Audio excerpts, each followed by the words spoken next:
Hello everyone, তোমরা কেমন আছো? আশা করি ভালোই আছো। তো আজকে হচ্ছে শুক্রবার।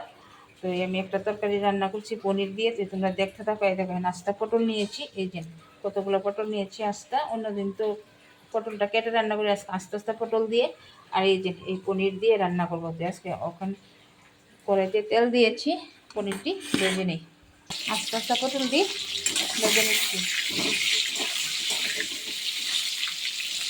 এই দেখো পনিরটাতে রান্নাবো কী কী মশলা নিয়েছি।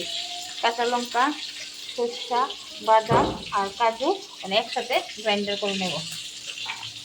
একসাথে গ্রাইন্ডারটা করে নেব। এই দেখো মশলাটা গ্রাইন্ডার করে ফেলেছি আর এদিকে পটলগুলো ভাজা হয়ে গিয়েছে, এখন নামিয়ে ফেলবো।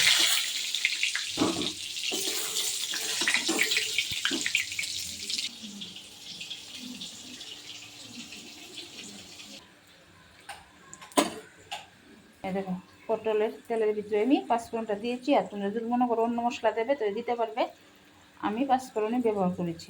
প্রথমে পাঁচফোড়নটা লাল হয়ে গেছে, লবণটা দিয়ে দেবো, তেলটা ছিটকে পড়বে না। এখন মশলাটা দিয়ে দিচ্ছি।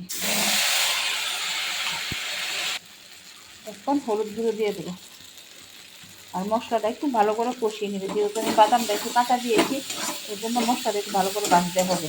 নিয়ম ছিল বাদামটা একটু ভেজে দেওয়া, আমি কাঁচা দিয়েছি জন্য একটু ভালো করে কষিয়ে নিচ্ছি। এখন পটলগুলো দিয়ে দেবো। এই দেখো মশলাটার থেকে তেল ছেড়ে দিয়েছে, এখন পনিরটি দিয়ে দেবো।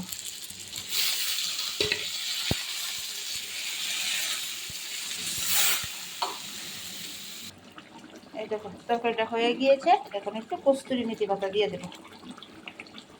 তরকারি কমপ্লিট, একটু ঘি দিয়ে দেবো।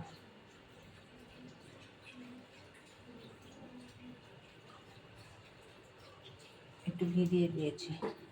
তো তোমরা ভালো লাগলে অবশ্যই ভিডিওটা লাইক শেয়ার কমেন্ট করতে ভুলবে না।